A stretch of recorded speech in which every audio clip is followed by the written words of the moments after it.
तीसरा ये भी तथ्य हमको सामने आया कि 466 कुछ एकड़ जमीन, वो 2-3 एकड़ जमीन, तो इसमें भूअर्जन की कार्रवाई चल रही है, प्रक्रियाधीन है या समाप्त हो गई है। तो भूअर्जन अभी आज हम भूअर्जन पदाधिकारी से इसके बारे में संपर्क करके जानने की कोशिश करेंगे। और कुछ इसमें सीलिंग के भी केसेस चल रहे हैं, तो सीलिंग के केसेस का अपडेट स्टेटस क्या है ये मैं देखूंगा।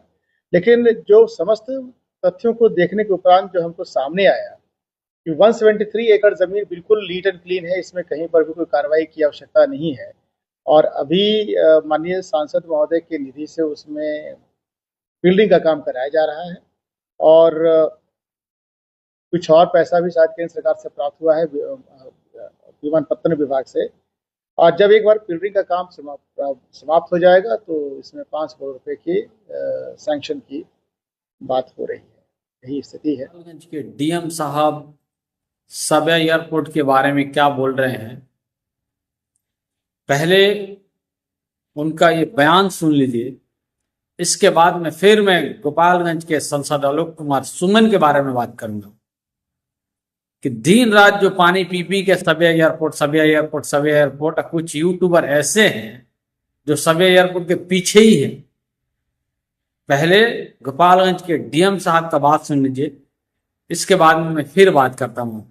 देखिए, एयरपोर्ट की आवश्यकता गोपालगंज को बहुत दिनों से है और जो एयरपोर्ट का हमने निरीक्षण किया उसमें पाया है कि जो जमीन बताई जा रही है, हालांकि उसके समस्त दस्तावेज हमने ले लिए हैं, वो मिलिट्री एसेट की है, मिलिट्री के एसेट ऑफिसर की है।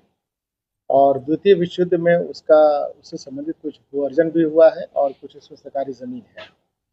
तो प्रथम दृष्टया जो तथ्य सामने आया है हमको कि उसमें सरकारी कुछ भी नहीं हुआ, आंकड़ा है वो 173.93 एकड़ का है, मगर इतना जमाबंदी भी संचालित है। तो हमने स्थल पर उपस्थित राजस्व कर्मचारी, आरओ और सीओ के साथ साथ एसडीओ को कहा है कि आप ये बताइए इसमें जो जमाबंदी चल रही, जमाबंदी चलने का आधार क्या है।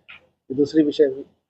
तीसरा ये भी तथ्य हमको सामने आया कि 466 कुछ एकड़ जमीन, वो 2-3 एकड़ जमीन, तो इसमें भूअर्जन की कार्रवाई चल रही है, प्रक्रियाधीन है या समाप्त हो गई है। तो भूअर्जन अभी आज हम भूअर्जन पदाधिकारी से इसके बारे में संपर्क करके जानने की कोशिश करेंगे। और कुछ इसमें सीलिंग के भी केसेस चल रहे हैं, तो सीलिंग के केसेस का अपडेट स्टेटस क्या है ये मैं देखूंगा। लेकिन जो समस्त तथ्यों को देखने के उपरांत जो हमको सामने आया कि 173 एकड़ जमीन बिल्कुल नीट एंड क्लीन है, इसमें कहीं पर भी कोई कार्रवाई की आवश्यकता नहीं है। और अभी माननीय सांसद महोदय के निधि से उसमें बिल्डिंग का काम कराया जा रहा है और कुछ और पैसा भी शायद केंद्र सरकार से प्राप्त हुआ है विमानपत्तन विभाग से। और जब एक बार बिल्डिंग का काम समाप्त हो जाएगा तो इसमें 5 करोड़ रुपए की सैंक्शन की बात हो रही है। यही स्थिति है। करके दिखाया हूं ग्राउंड रिपोर्टिंग, वहां पे हकीकत में जाके हुआ कुछ नहीं है, मगर सिर्फ दिन रात साबिया एयरपोर्ट, ये सिर्फ एक लॉलीपॉप है मेरे दोस्त। बिहार के लोगों को हर 5 साल में एक झुंझुना पकड़ा दिया जाता है कि लीजिए पकड़िए, और खासकर सिवान और गोपालगंज और छापरा वाले लोग की तो ये झुंझुना ही है, क्योंकि अभी इलेक्शन है बिहार में, नवंबर दिसंबर में इलेक्शन होगा। अच्छा लॉलीपॉप, पहले 5 साल में ये लॉलीपॉप दिए, इसके बाद फिर ये लॉलीपॉप पकड़े हुए। अभी तो कुछ दिन के बाद ट्रेंड चल रहा है कि अब गोपालगंज में वंदे भारत रेलवे स्टेशन बन रहा है या ट्रेन चलाया जाएगा।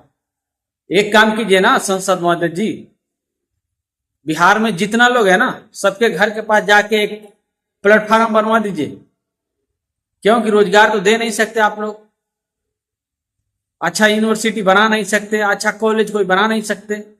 अरे आप गोपालगंज का संसद महोदय एक डॉक्टर है ना पेशा से आप, गोपालगंज का सदर अस्पताल का क्या हालत है? कभी आपके एक बार भी जुबान पे बात आया होगा कि नहीं गोपालगंज का सदर अस्पताल का ये हालात है?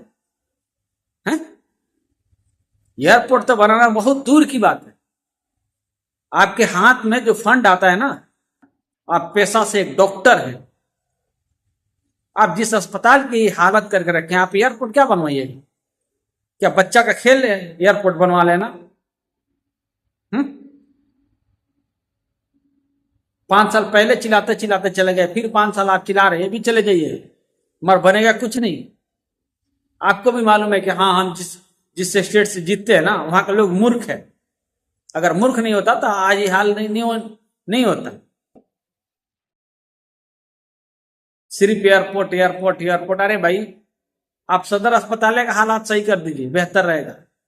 ठीक है, एयरपोर्ट कब बनेगा कब नहीं बनेगा कोई नहीं जानता, सदर अस्पताल का ही हालात आप सही कर दीजिए, बेहतर है, जो आपके हाथ में है। नहीं तो लूट तो रही है, आप लोग लूट ही रहे हैं पूरा, और क्या। बिहार में अगर प्राइवेट स्कूल ना हो, प्राइवेट हॉस्पिटल ना हो तो बिहार को गुजारा नहीं होता।